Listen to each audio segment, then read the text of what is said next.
Hi, guys, and welcome to Language of the Soul podcast, where life is story. You may notice, for starters, that my voice is about an octave higher than normal because our regular listeners will notice because I have gnarly laryngitis. So forgive me. I'm going to do my best to not do that. Yep. But I also wanted to remind everybody, as usual, please do follow us on YouTube. Just hit us up. There's a lot of supplemental content that doesn't make its way into the podcast, and all of it is inspirational. So please do follow us on YouTube. And as usual, I'd like to say hello to Virginia, our producer extraordinaire. And I truly can call you the lashless lady this week, I think. Yeah, you can, because I sound nasally because I just got over fighting COVID for a whole week. It was great. Woo! Yeah, we're both doing great. Yeah, I was going to say, well, we did take a week off. My mom passed, so I was really submerged in making a memorial. Oh, that's the one thing we didn't tell Buffy. Sorry, you're in the green room, Buffy. We'll invite you in, by the way, once I read your bio. So I'm going to Okay. read your bio. Yeah, and you're going to have a chance to correct me on anything I get wrong. But for the moment, we're just chatting amongst ourselves. So yeah, it's neither here nor there. But we canceled a couple episodes because I was knee deep in preparations for my mom's services, and yeah, Virginia was lucky enough to get COVID. Yeah. First time. Didn't get it, never got it actually during actual COVID. That's the crazy part about it. Better late than never. I guess I just had to join the pack. Right. Yeah. Everyone else is doing it. If you were cool, you'd get COVID. That's right. Anyways, welcome, Virginia. And I do hope you will absolutely jump in with questions just because my voice is unreliable. It will Yes. be coming and going. I'm just warning everybody. Anyway, so I have a dear friend, Ava, who is a big fan of the show, or at least a donor. She's been very generous. And she's my Starbucks pal. And she introduced me to a mutual friend who I've actually not met in person. We're meeting here in Zoomland, but I have listened to a lot of her music. It's amazing. I'm going to rave about it more in a minute. She's, I believe, a trans hip hop artist, and again, I'm not a music connoisseur, and I have no business critiquing music, but I like what I like. So I'm going to maybe give you my feelings about your music. I'm just very impressed. So I'm going to now read Buffy's bio. Buffy BRATT is a 25-year-old. Actually, I think this bio is old, right? From YouTube. Are you 27 now? Yeah. Okay, I thought so. Okay, so on YouTube, Buffy BRATT is a 25-year-old transgender rapper slash singer who writes, records, and produces all her own music. From Los Angeles, California, Buffy was Miss August from the Angels of Change 2014 calendar. She's released 4 EPs, the first being My Mind to Yours in 2018, followed by the self-titled Buffy BRATT. Her third EP was The Addicted Type, followed by Hollywood Brats and Rotten Candy in 2022. Her brand new 6th EP is titled A Different Type of Gangster, and it will be available February 2024. All EPs are available on YouTube, YouTube Music, Instagram, Facebook, AudioMac, SoundCloud, RapChat, and by 2024, they should all be on every streaming platform, including iTunes. And now here's a slightly more personal bio that Buffy provided us in our pre-interview form. I'm a 29-year-old hip-hop artist. I write and produce all my own music. I started when I was 3 years old, and all I've ever known how to do is entertain. I was in foster care from age 14 to 18, and during that time was in a mental institution for most of the time I transitioned at 8 years old. I had a very supportive mother, but she died when I was 14. That's when I was sent to foster care. My father abandoned us when I was 8, so it was just me and my mother. When she passed, I lost my biggest and only supporter. Since then, I've been trying to survive while putting my heart and soul into making music and hoping somebody will notice. That's really touching, the second one. Do you have any facts you'd like to correct on either bio, or did that sound like you? Yeah, that sounded like me. Just the name. Right. I don't know why it said Betty Brandt. Anyway, well, welcome. Thank you. Thank you for being here. Surprised you had that. You had that. I'm surprised. I haven't heard that. I haven't heard that in a long time. Which Betty Brant? All the stuff that you said, it Oh, was yeah.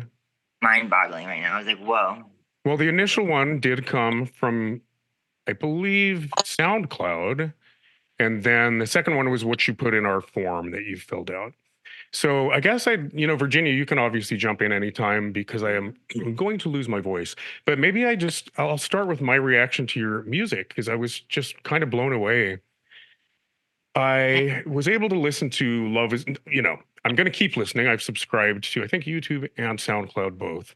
But I was able to listen to Love is War, Think What You Want About Me, Making Moves, Wild West, Wasn't the Type, Fly Away 2, Daydreaming, I'm Used to It, and Fly Away.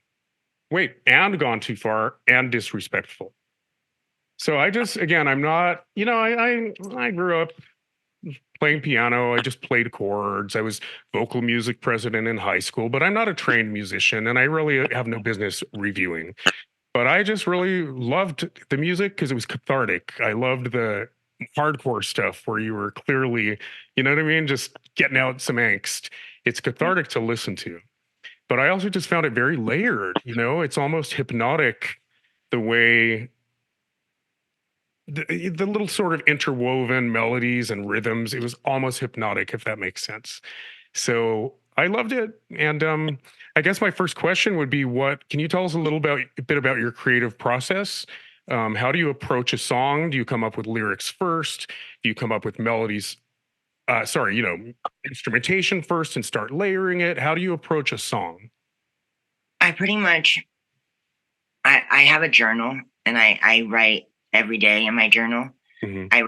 I kind of write poems, but I like put myself in like the emotions of when I go through a lot really, but I'm actually having kind of a better time in life right now. Mm-hmm. Does that mean less to write about or more to write about? For me, it's more to write about because I could play around a lot more. Because I'm a lot happier now, so I could think about things a little bit lighter and better songs from it. Have you noticed it's sort of affected your songwriting or what results from it?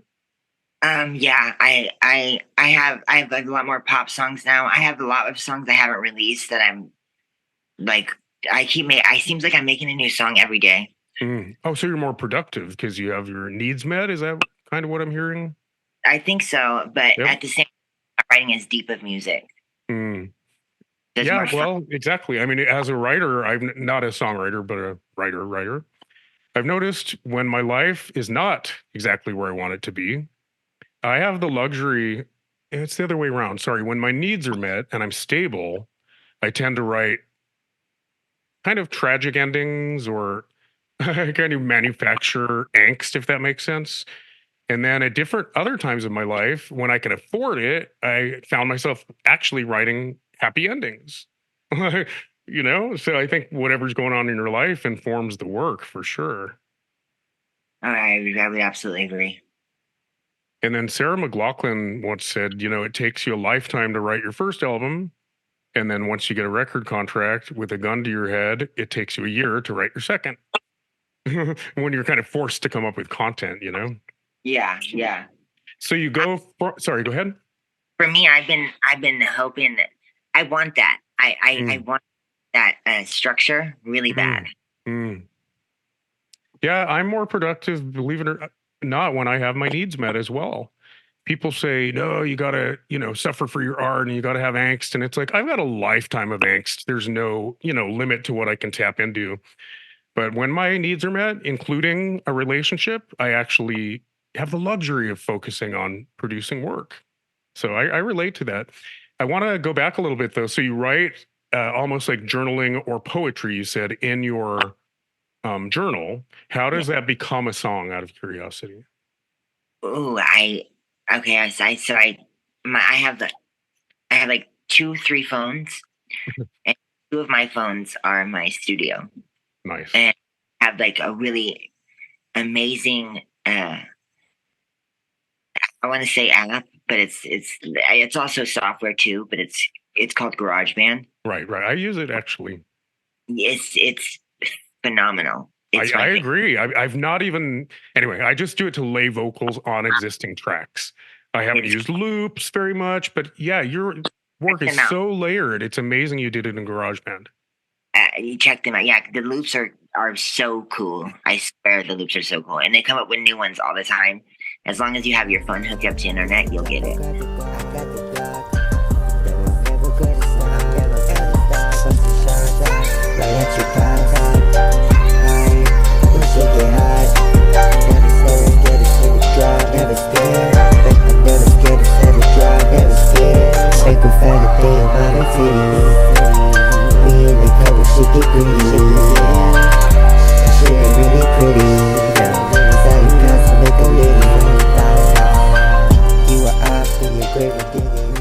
Nice. And then I think I noticed that the SoundCloud account you have, is there special software? What was the? It seemed like a SoundCloud app as well. So you do everything in GarageBand and then upload it to SoundCloud? Oh yeah, I do have. Well, first and foremost, I uploaded to YouTube first. Ah, But from there, if the song's like good enough, if I feel like the song's good enough, then I'll release it up on other ones. But I just like to use YouTube now. right. But yeah, on SoundCloud. Yeah, let me look at my notes. There was some SoundCloud rap chat. What is that exactly? Oh, okay. So Rap Chat, I make a lot of my rap music off of Rap Chat. Is that an app? Yes, yeah. Okay. It's a social like rapping site. They have hundreds of beats there Gotcha. that you could use. So you and- either produce a song in GarageBand or you do it in rap chat. Got it. I try not to use Rap Chat as much because it's more of an easier, like laid back thing, and I really like to put into my stuff. You kind of cut out there for 1 second. You kind of like to put what into your stuff? I said on Rap Chat, it's a lot more easier to use, so I don't tend to use that one as much because it's easy for me. I like to be like challenged, and I like to like put a lot of new stuff in my music, and you can't do that with Rap Chat. So you can only use their beats and like record. That's it. Gotcha. Yeah, that makes sense. I mean, because obviously you want to have that depth, and like Dominic was saying, all that additional layering too, that just adds to what you're doing with your artistic ability. Everybody likes the baby voice that's in the songs. I noticed. What's that? Everybody likes the baby's voice that's in the song. I like all of it. So do you have backup vocalists or is it always you? It's always me, yeah. It's amazing. It's really good stuff. Virginia, I'm going to send you some links. You got to take a listen. Yeah, I will. I wanted to before we actually had Buffy on. As people know, with COVID, you just pretty much want to lay in bed and sleep all day. So it's what I did. Yeah, no, I drooled on the couch for 2 weeks and coughed, which is why I now have laryngitis. Anyway, this is a really old reference, but does anyone remember? I feel like the answer is going to be no. Cowboy Junkies from the 90s? I do. Yeah, in a good way, Buffy, just the hypnotic quality. You sort of get lost in the music, if that makes sense. And I think in hip hop, it is repetitive. You have certain intervals that you go back and forth between. And, so the actual repetition is hypnotic to me. I just get lost in it. It's good walking music. And then now and then a lyric will wake you up. Like, what the fuck did she just say? I guess again, I'm a member of the LGBTQ community. But as you know, there are a lot of divisions within that community. Yeah, there's so little. We're as diverse as the general population, right?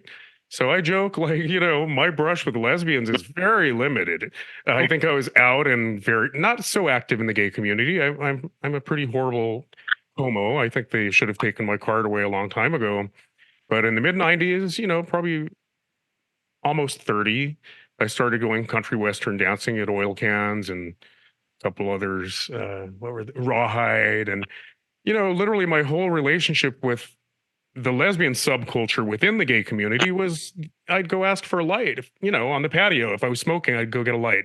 So I feel like there's little intersections, maybe at the Bodie Tree bookstore in West Hollywood or certain coffee shops, but really there was not a lot of shared territory, if that makes sense. And I just wonder if you feel like as a trans individual, you have a seat at the table when it comes to LGBTQ issues, or if you feel like there's divisiveness within the community, if that makes sense.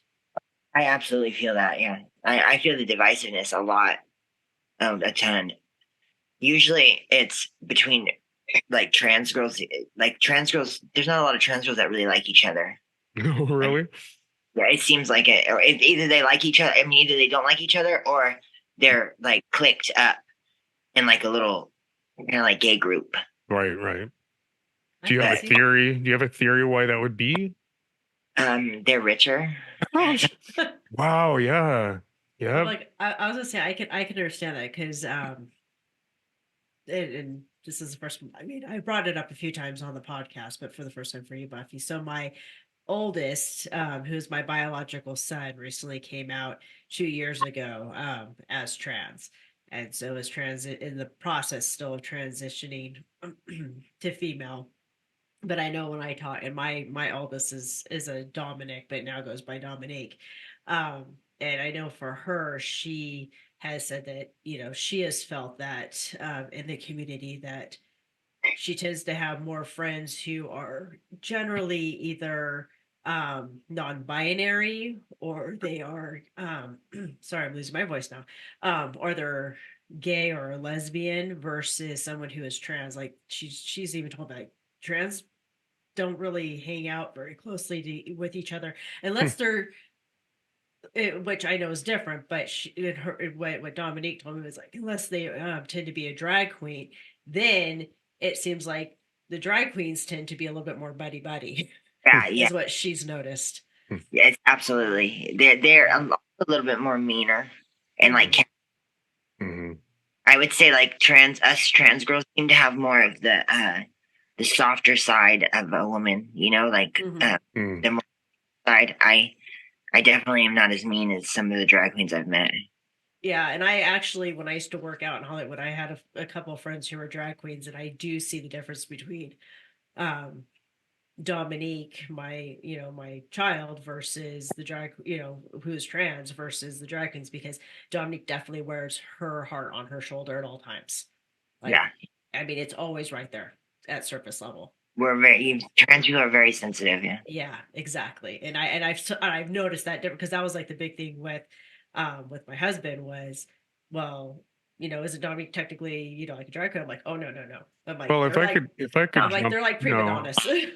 I'm biting my tongue here because I, there might be an identification to a degree, but I Mhm. will say drag within the gay community, a true crossdresser, the majority are heterosexual, by the way, Yeah. because there's an identification, it's a sexualized experience for them. Drag within the gay community evolved as a sort of owning of the misapprehensions of mainstream society. It was sort of a celebration of gender bending and saying, look, you all have absolutely no idea about, I mean, especially way back about gender identity. We didn't even have Mhm. terms for it, right? Right. Gender identity or sexual orientation or any of that. So drag, ironically, just became, hey, let's celebrate gender bending. Let's celebrate the misapprehensions of mainstream society in the same way we adopted the word gay, right? Just like the N Yeah. word was adopted within African American circles. So, anyway, I just think it's a totally different subsection of the population and it evolved on a totally different trajectory. So I'm here to tell you one of the reasons I'm not the most butch creature on the planet, but I will say I'm a non-scene guy, as they call it, right? And part of the reason is I learned very early on in my 20s that I don't love the acerbic humor. I don't love the cattiness. It's the opposite of who I am. And I quickly learned, just because we share this one aspect of our being doesn't make me kindred spirits with the gay community.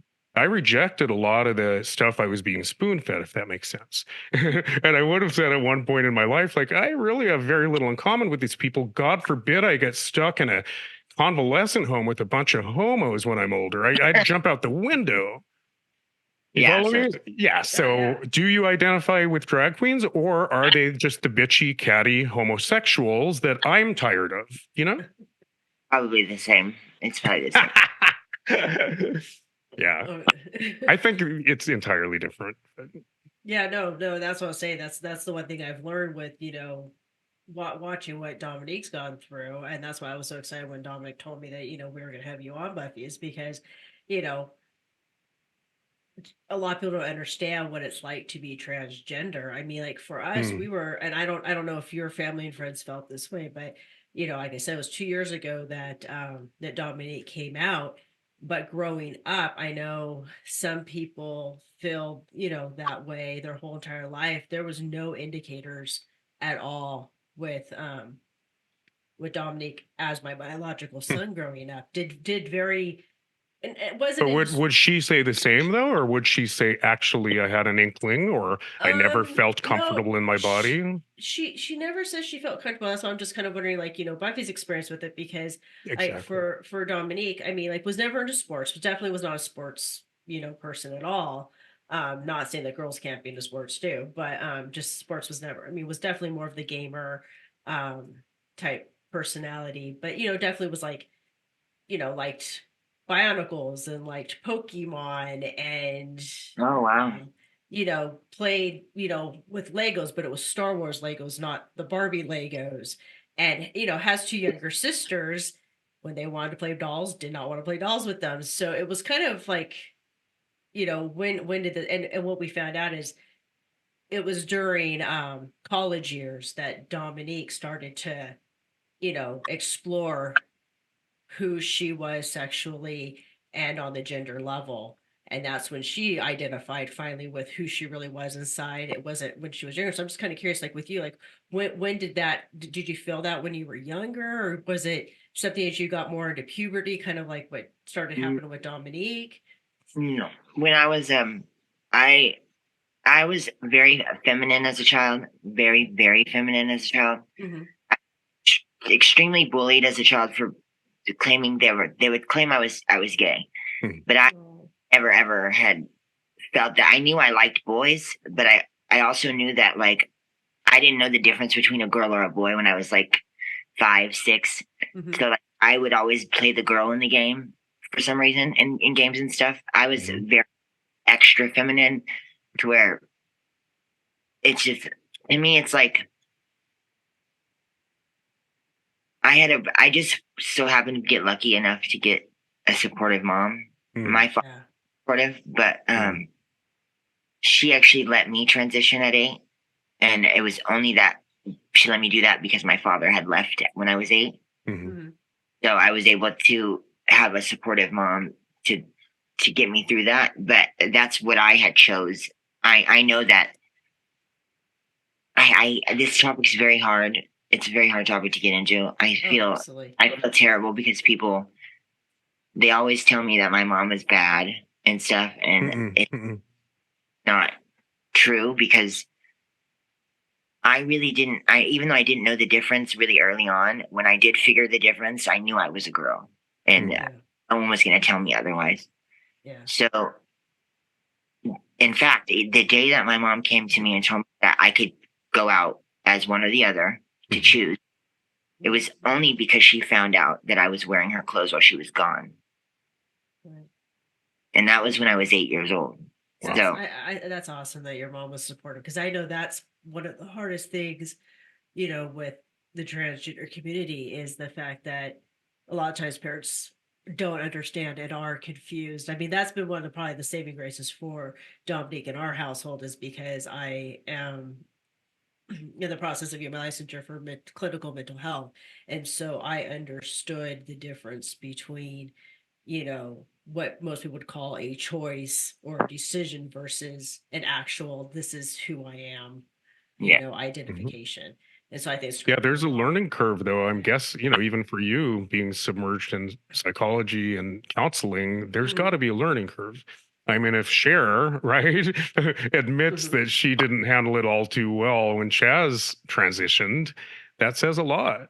Yeah, So, well, it's hard as a parent, because I mean, when you're a parent, and I'm sure, Buffy, you've had that conversation with your mom. You find out you're pregnant, and if you do find out the gender of your child, meaning birth sex, like Dom, was very much like, spreading like hello. So it was like, yeah, you're having a boy. So, so in your mind as a parent, especially someone who's growing this baby, you're preparing like, okay, I'm going to have a boy and these are the things I need to have for a boy. And so your mind just starts to go in that typical Yeah. societal, mind frame. And And then I all of a sudden, and then normal. And I think yeah, that's really normal, and that's how it's supposed to be, you know? yeah. And then when your child, is able to express themselves, say, no, this isn't who I am. You're like, wait, I've Yeah. spent all this time in my head, this is who you are. And now I have to, so as a parent, it's really hard because you have to rewire that. We gotta work together. That's Hmm. Hmm. Yeah. like gotta do it together. It's yeah, and I'm just thankful she was supportive because I don't know what I would. Yes. Yeah. Well, I'm so sorry you lost her too. I know Yeah. that was a blow for you, but it's a beautiful thing that she was supportive and you have that memory and that foundation. I'm so sorry you lost her, but I want to go back to that decision. Did you I do we still use the term gender dysphoria? No, mine was I on my paperwork it says I have gender identity disorder. Okay, exactly. And Yeah. so, did you feel confused, or did you just feel like I know who I am? Let's That do was this. that just happened to come from a very homophobic state, Idaho. Idaho's a very Florida? homophobic state, Which and one? Idaho, and Oh, they Idaho. That's mhm. what they decided to call it. I Right, didn't. right. Yeah, I didn't feel like it was a disease. My mom had let me do it at 8, so I had been that Right. for already that long. I was Yeah, 14. there's a lot of derogatory language that we're cleaning up now. I Well, I was born in 1968 and I discovered, of course, going through puberty that I was gay probably in 80 or 81. Uh homosexuality was still listed by the APA as a mental disorder until 79. yeah, no, Awful. that's Right. true. Well, and So I went to the library, of course. I have a whole essay about this. I went to the library to, I wasn't freaked out when I put two and two together and I said, oh, that's what it means to be gay. I've been calling people, we threw around the words gay and fag my entire childhood. And the minute I looked at the lifeguards at the pool and thought, oh, okay, that's me. I slept very well that night. It didn't bother me. And I Yeah. do remember I went to my little Bible. It was called The Way. It was a little hippie Bible and I looked gay, homosexual. There was zero cross references, right? God forbid you even speak the word. So I slept very well that night. I had heard it was bad or wrong, or the Bible said it was, found nothing. So I slept very well that night. But the next week, I thought, I should go to the library and research my condition, right? And there was two books in the Burbank Public Library. One was the David Copay story, which is a football player who happened to have come out in the 70s after he retired, of course. And then the other one was a very Freudian book called Preventing Homosexuality. Mm. So, like, this is what, going through it at 11, this is what I have access to at the library.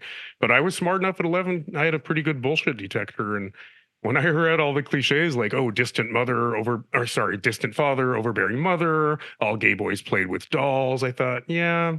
I mean, they even went on to say, and by the way, they don't do well with aging. So they will frequent dark alleys and procure and then die alone. Like, that's what I had to look forward to. no, that's horrible. So I That- think things have come a long way, but we still have some language we need to clean up. Well, Even in France, the word for the gay community is la communauté PD, meaning mm, pederasty. oh. That's still the word for the gay community. Anyway, sorry, Virginia, go ahead. I was gonna say, well, gender dysphoria is still in the APA diagnostic manual. What about It is, gender and identity disorder? yeah, and gender identity disorder. They're both in there. The difference now is because they're recognizing um that obviously not. So I guess here's the way to best explain it. There are individuals who do have body identity dysphoria. Hmm. yeah. And so that can be anything from being anorexic, bulimic, or thinking, gender wise, you are in the wrong body. Hmm. So there is still a condition in that way. People who have the gender identity will usually outgrow it after they get through puberty and into early adulthood. Um, then they will start to be comfortable with the way they look. And it's usually because they don't like how they look. It's more of when they see themselves in the mirror. It's not how they feel, and mentally see themselves. It's when they see themselves in the mirror, they just don't like what they see. And so therefore they want to change it. And so there's reasons why that will happen with the on the gender side, but someone who is a true trans individual, that's not the case. Those markers are not All there. right, Buffy, I want to hear from you. We should be listening to you and learning from Yeah. you. So I just Our want to goal is to explain. enlighten our Yeah. listeners. So is there anything more you want to share with us? I mean, I'm really honored that you shared your story up to this point. Anything else you want to sort of share with us as far as your personal experience? You know, I would say within the gay community, there is no one gay story. We're all very diverse. So there may or may not be a trans experience, but I think there's a hell of a lot of universals, you know? Is there anything else you would want to share? Because there is a lot of ignorance out there and there's a lot of needless controversy, especially like you hinted at when it comes to how parents handle it. So, anyway, anything else you want to say about your personal experience? Because I want to sort of bring it all back around to the songwriting at some point. Oh, yeah, I did actually want to say that just recently for trans people, this is also for your producers, Dominique or whatever, your Mhm. producer. Mm. Uh, it's lately it's getting a little violent for us. Yes. Yes. That's one of my questions is the disproportionate amount of violence directed at the trans community. Yeah, there's You've a ton, experienced that personally, correct? a lot. There's a lot of it now. Do you mind telling us how even prejudice or discrimination, but outright violence, what have you I been exposed to? honestly don't think you will believe me if I tell you, but I'm going to tell you. I saw one picture that Ava showed me. You were bloody, but that it may anyway. That was, I think that was A my bus. bus accident. That a bus driver that just wanted to beat me to the light, Holy crap! Oh gosh, that's and that's Holy the same crap! driver. That Anyway, yeah, anything you're willing to share, we would be honored to hear it. yeah. So they it it didn't used to be this way. This is actually just surprisingly, this is while Biden's been in office. Even when Trump was in office, it was bad. wow. And that's just honesty. I'm just being honest. Mhm. Like, and Biden is the one that says like all trans women are women. So I didn't think that this would start happening, but even the commercials are like awful now about us. They're terrible. I see a brand new commercial every day pointing out like bad stuff, saying bad stuff about us, and saying that we're like they basically treat us like we're a disease that you could catch, and I don't like it. Awful, and it taught people out in public to act like that too. Mhm. That Of we're course, of course. and they could catch us, like they could catch what we have if they like are not nice, like you know what I mean? Like I mean, if they're nice, Absolutely. they'll catch what we have. I hate that shit. It makes me so mad, and it happens every other day now. And I want to say because I wasn't going to say this, but I live in my car. I am home, Sorry to hear that. and I live with my husband Mhm. in my car. Mm. And it's So you're more vulnerable, I would think, right? You're more exposed. yeah, oh yeah. I come across it every day. I Yep. come across to open my car door while I'm asleep. Wow. So things have progressed to where people have realized, people that walk where I park every day are starting to realize what I am, Hmm. coming back later. Wow. Oh, that's horrible. I'm sorry to hear that. I know Dominique, thank goodness has a job again, but lost their job because of a lot of this, Oh yeah, hate. Yeah. Well, that's maybe the discrimination. not If, gonna lie that there's some other trans person going through it, because I did start to feel like I was the only freaking one going through this. mm, Yeah. Well, and it's horrible because I mean, especially listening to what Dominic was saying, and like I said, I haven't had a chance to listen to your music. I mean, it sounds like you're a very talented person. So I think people should see that and see how beautiful you are. Yeah. and I saw the Angels of Change calendar, Oh yeah, the little YouTube video. You're adorable. I liked that version of you too. thanks. Yeah. No, tell us a little bit about the Angel of Change calendar, because I'm just kind of curious to know a little bit more about like what made you want to do that. Oh, I was okay. So when I was 18, I was desperately trying to get into the industry. Now, I was grabbing at anything I could get into, and that just happened to be something I found at the Lesbian and Gay Center Oh, really? Wow. by Bambi Salceda or And they're Salceda. still making it, right? Yeah, they're still making it, but That's it's awesome. not by Bambi anymore. And I where do the profits go to? I don't know, fighting this hate crimes, or where do the proceeds go? And you know what? I never actually really knew that. Well, it's called Angels for Change. Is it just sort of the exposure and the visibility that? Sorry. That's all. That's what it did. I mean, it Right. put us in there, and they got us like professional makeup artists to do our makeup. Actually, have a real show with choreographed dance and all that. It was pretty fun. Awesome. But I think it didn't have a cause. It might have been for HIV. I'm not sure though. Yeah, I'm guessing. Go ahead. I know the center does a lot of good work with a lot of the different stuff that they tend to put out.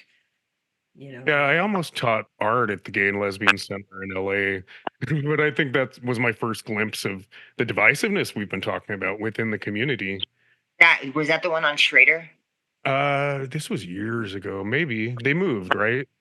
Yeah, I not for a while. The one on Schrader is the one that's recent, the one that I know about. I think they were already in that location when I went, but you know what I'm saying. It was like a lot of infighting, and if you've seen the movie Bros, it's pretty typical. Every sort of roundtable discussion becomes a knockdown, drag out.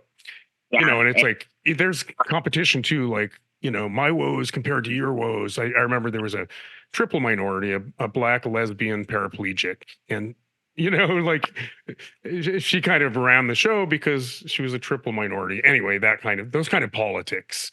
So I made a quick exit, and I did not end up teaching there. But they do wonderful things. I mean, I'm on Project Angel Food as we speak. It's keeping me alive. So let's go back around, bring it back around, because I know Dominic, you wanted to bring it back around too. So with your music, have you found that a lot of now that you're in a better place and you're able to sit and focus and write, are you doing a lot more reflection and past experiences and finding the positives to like kind of help with the lyrics to what you're writing now, or is it just totally new and fresh? Well, the words in the bio you filled out were something like I process my trauma through my songwriting. Yeah. Well, I've been through too much to talk about. I've been through a lot, and that does help me with my writing. My writing definitely is a story. I'm telling a lot of my stories in it, and it's either some of my songs are like from something I've gone through recently, or from something way back then when I was like 12 or 13, you know, I can put myself in that emotional feeling. And I just have that gift of being able to like feel what I was feeling back then and write it. Beautiful. But I think it's because it's trauma, so it never goes away. Well, yeah, unfortunately, PTSD, chronic anxiety, it kind of stays with you. I mean, one would hope, though, that the creative process is cathartic and it is a release of some kind. You know, do you feel like at least a momentary relief when you write about something that's been bottled up, or no? Yeah, but I'm not a good processor, so it never goes away from me. I always feel that sadness when I think about it. Sometimes I just have good days and aren't thinking about it. Well, maybe there's some solace in the fact that others, right, will identify with your lyrics and they will have the catharsis, you know? I hope, because I make it for other trans girls. Absolutely. Oh, nice. Yeah. New Buffy BRATT, bitch. Hey. Lego. Bad hoe, big bitch, big racks, big tits. Buffy BRATT, that bitch. Yo nigga wish he had this, yeah. Yo nigga wish he had this, yeah. Pussy sweet, you deserve. Cherry blast, pinches thirst. Broke niggas and I gotta swerve. Pussy pretty, kitty purr. Top notch bad bitch. Nah nigga, you can't handle this. Fuck around, I'll make a switch. Bang. I'm with more money than your bitch. Hey, designer body, this is honey drip. Rock, rock, VVS my throat. Watch it drip out down my tits. Hey, just watching up. With your music, do you feel like that you've kind of hit any type of a transformative period in your life with your music now that's been coming out more regularly? And Has it made a difference is the way I would put it. Yeah. Like you're Yeah, saying make a you still difference, carry yeah. around a lot of trauma. Surely it's made a difference over time in some way. I'm not going to give up on you. I have a theory, but has it made a difference Yeah. in the trauma, that you carry around? Yeah, I would say that. I mean, I'm out of the mental institution. Oh, you're ahead of the game. Yeah. Like, I'm not back in there, and that's a grade A. I'm proud of that. Right on. I was for a very long time. If you don't mind, could we? I know you do want to talk about some things, and some things are probably too personal or painful, but it is in your bio when you were transitioning, you were in and out of mental institutions. Is that Yeah. because they decided you had this disorder? That was part of it. Idaho didn't know how to deal with that. When I went there, I seemed to be the only one that I had saw there, and I knew that would be the case because I had seen a gay pride parade out there once, and that there was plenty of people there, but it seemed like living there was none. I was the only one in school. In my school, there was only one other like gay person there. Mhm.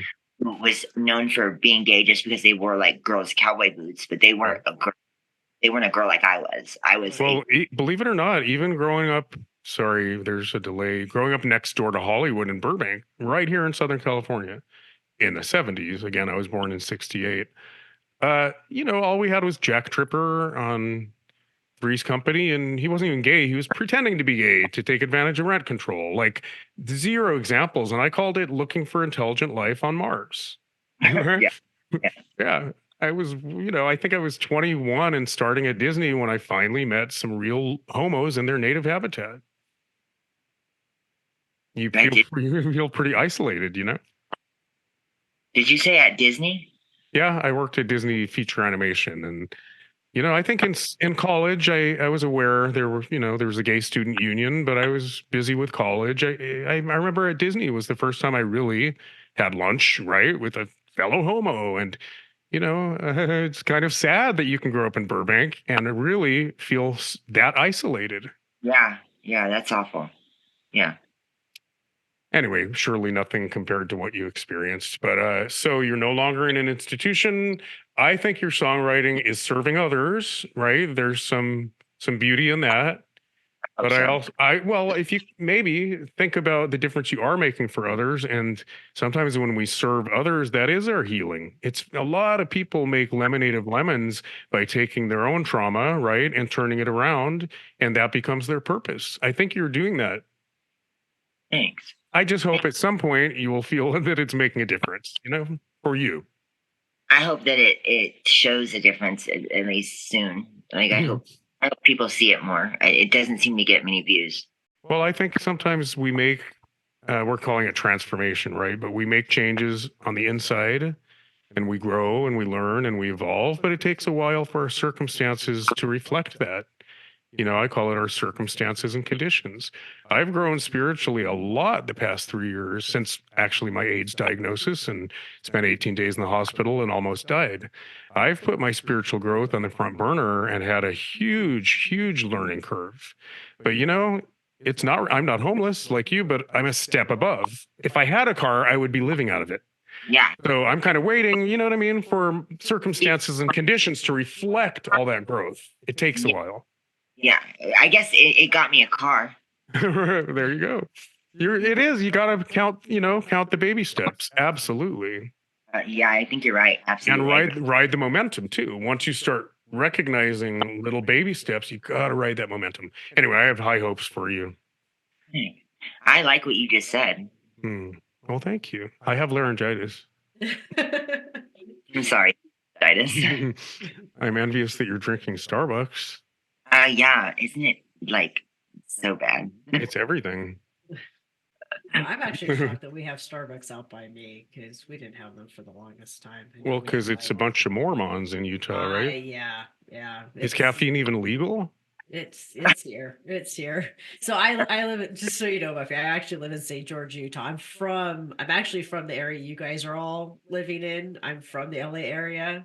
I moved out here 18 years ago for my husband's job. And I do, so I as you were talking about, being out of Idaho, I was going, I understand that small community mentality a lot now that I'm here. And there are days I love it, and there are days where I just look at people and I'm like, are you that ignorant? Yep. Yeah, I liked it too. There was some nice things about it, but Yeah. most of the people out there need help. Great Yeah. potatoes, right? In Idaho. Hell yeah. So when did you end up out in Southern California? I was born in Bakersfield. Oh, So okay. I was born in Bakersfield, and me and my mom we moved from Bakersfield as a baby to Hemet. Damn it, really? Yeah, and Beautiful, beautiful. I moved into Hemet, and then when my mom died at 14, I moved out of Hemet. I got sent away to my father, who lives in Idaho, and he just didn't want me, so I tried to kill myself there. Oh. Got put in a mental institution there, and then moved from that to another mental institution, the state mental institution. Right. I needed help. I couldn't process my mom dying very well. It I'm sure. sounds like she was such a huge Still not. support. Still not, Yeah. It's I think losing your mom, and I mean obviously Dog just went through this himself. And my mom is still alive, so knock on wood that it'll be for a few more years. But someone who's such a big support like that in your life, losing them is not an easy thing. So but No, I am experiencing it to a much smaller degree, but yeah. I do feel, I mean, moms are they love you unconditionally. They accept you regardless, right? She's my safety net.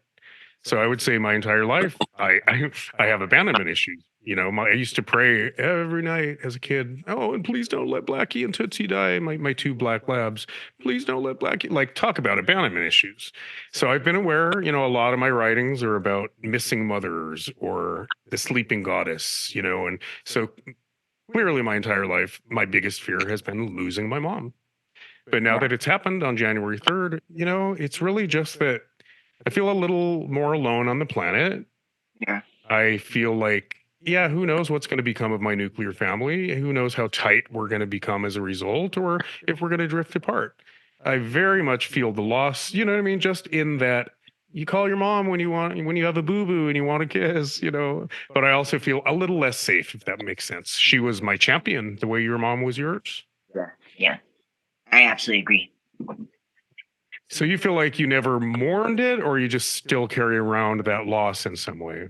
I feel like that loss never, ever, ever, ever gets better. Ever. It's pretty hopeless at all times because she's gone. And I think it's just because I didn't have a father that cared.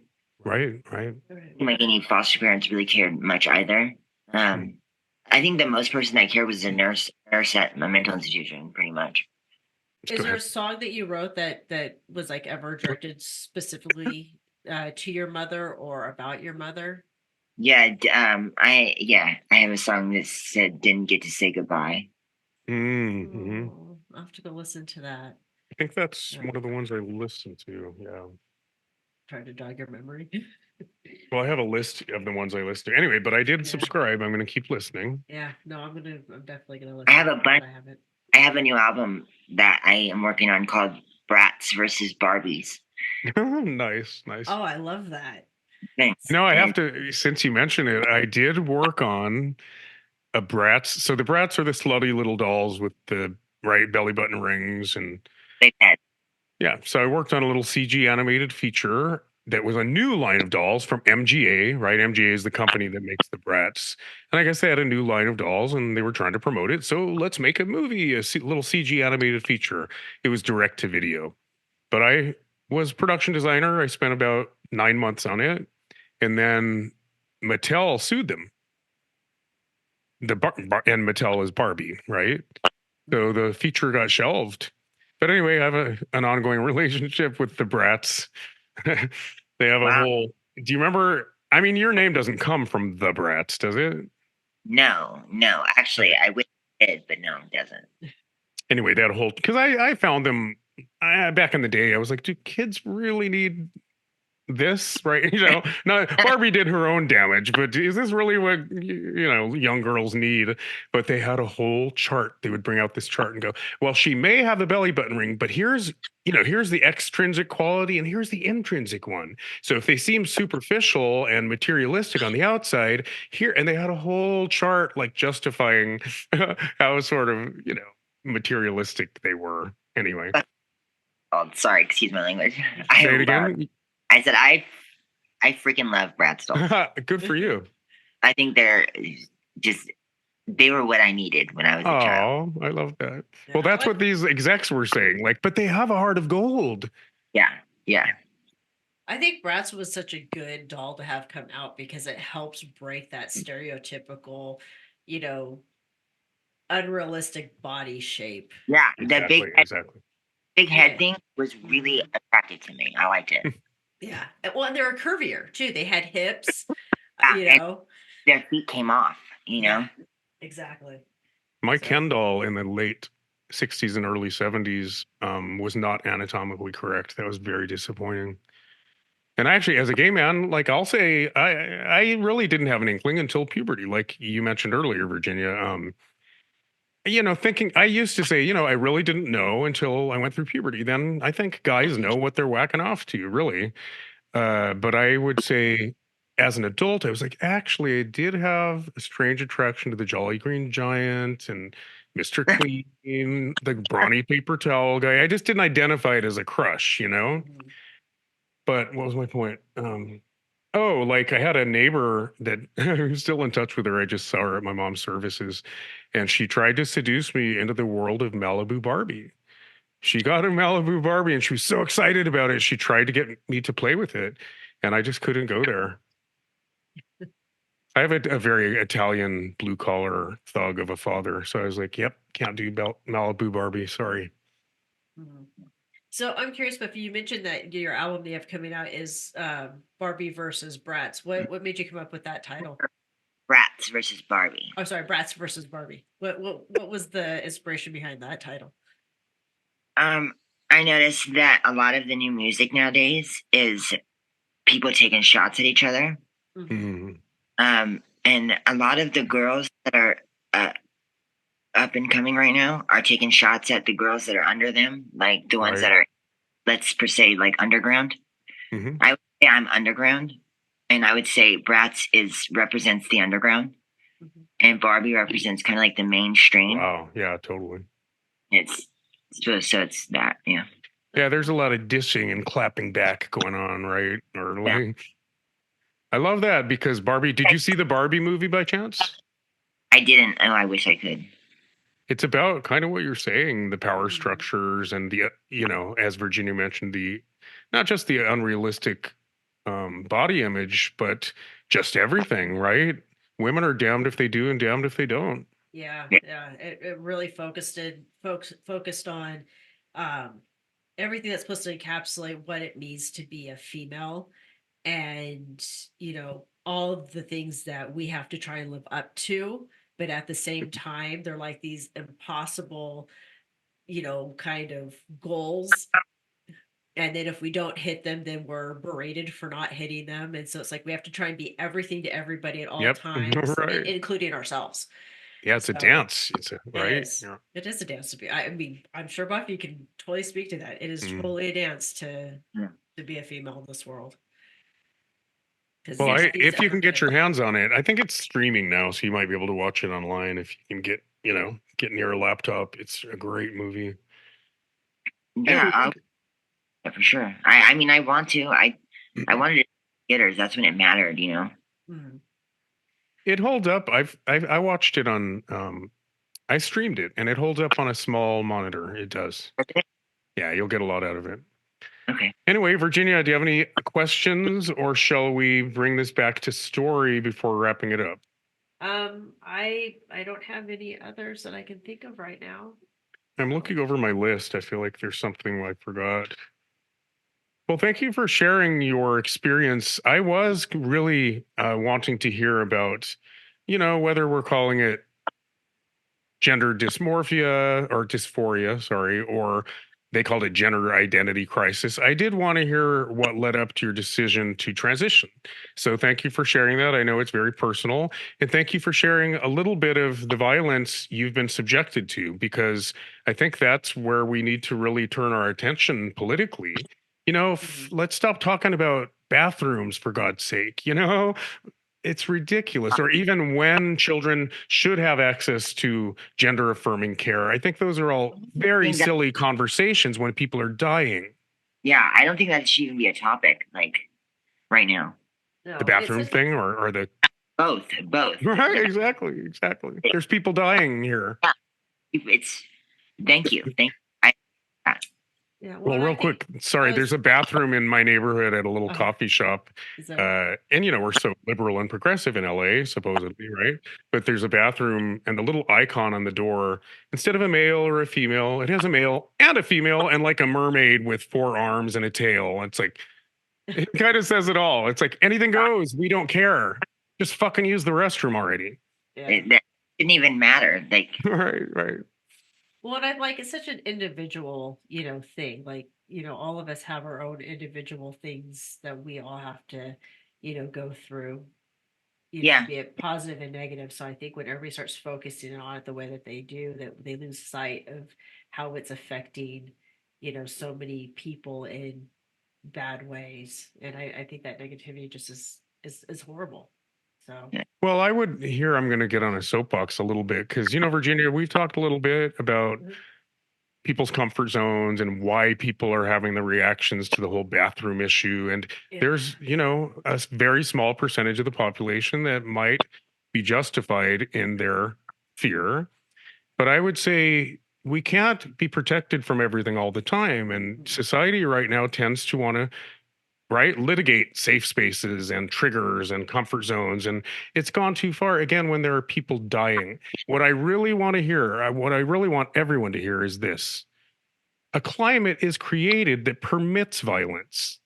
Like Buffy was saying a moment ago, whether it's through political campaigns or just TV commercials, especially when our leaders create a climate of fear and people really don't even realize they're absorbing it like crabs in the boiling water. A climate is created that permits, right? You can't tell Polish jokes anymore. You can't tell fat jokes anymore.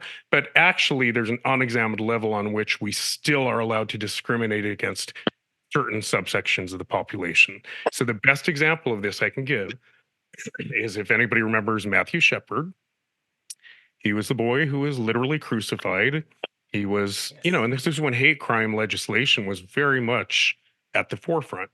He was strung up and crucified. There was at the time, again, nobody's probably old enough to remember, but there was Laura Schlesinger, and she had a talk radio program, and she was very conservative, but actually sometimes a good needed slap in the face, like, wake up, people. But even she would say, oh, he was just in the wrong place at the wrong time. Come on. He was a small kid, a wimpy kid. He just short of he deserved it.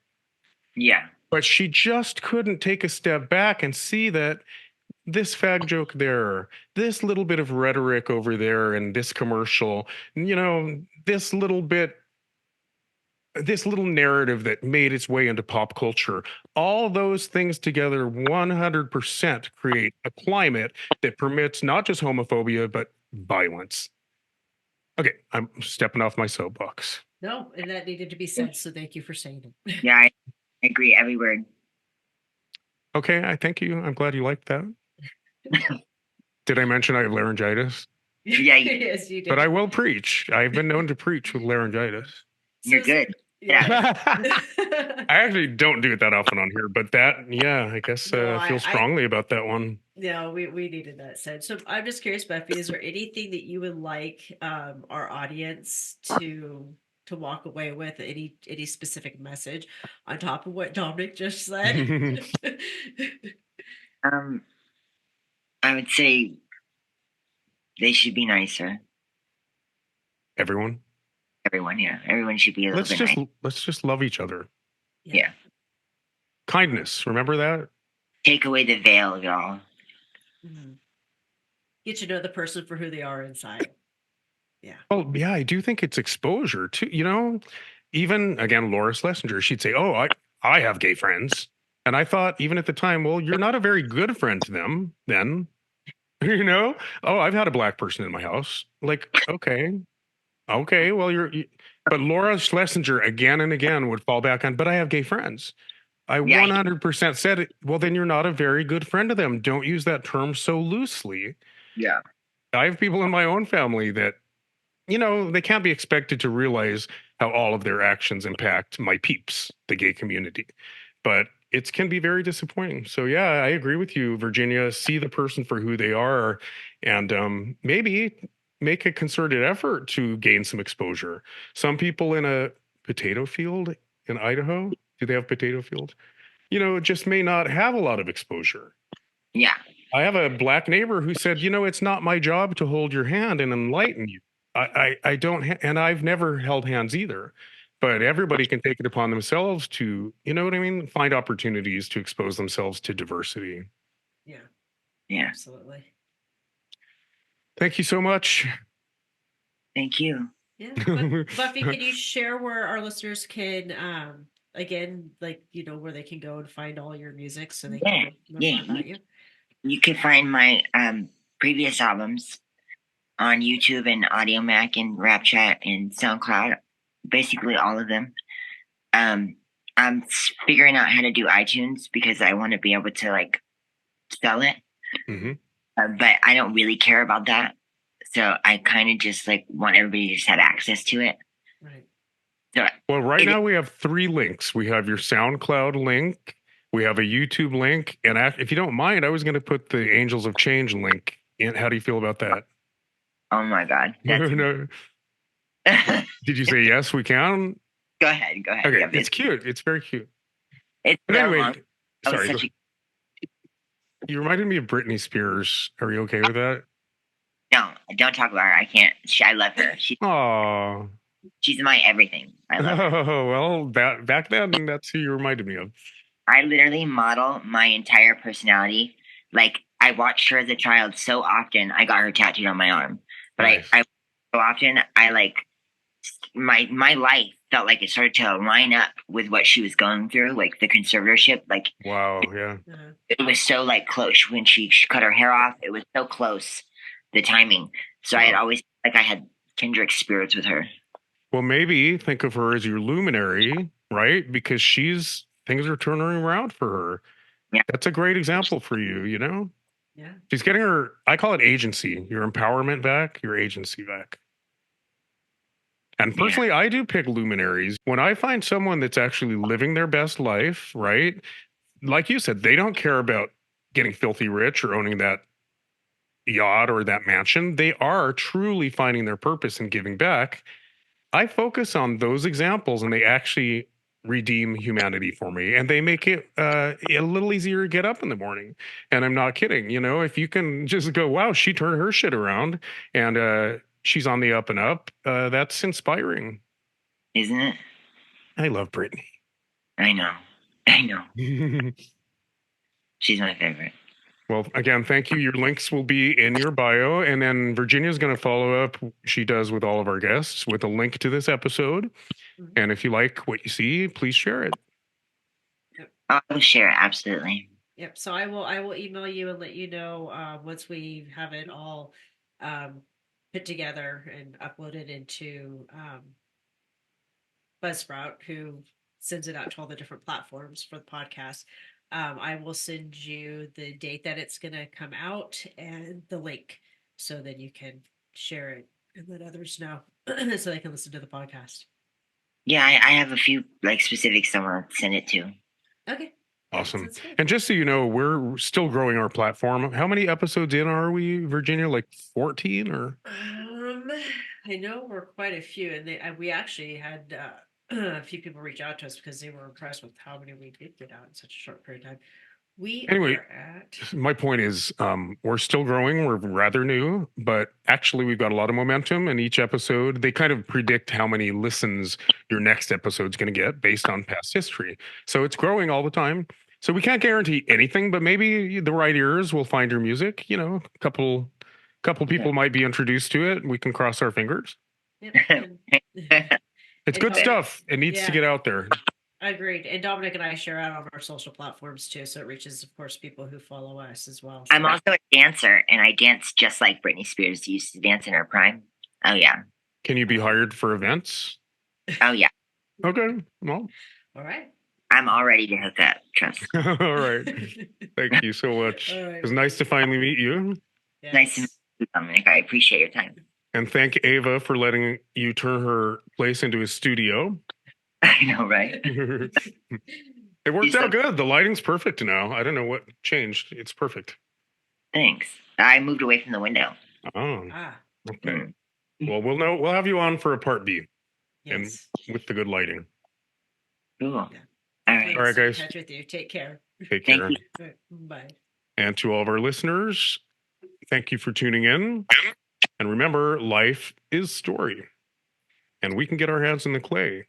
Individually and collectively, we can write our own story. See you next time.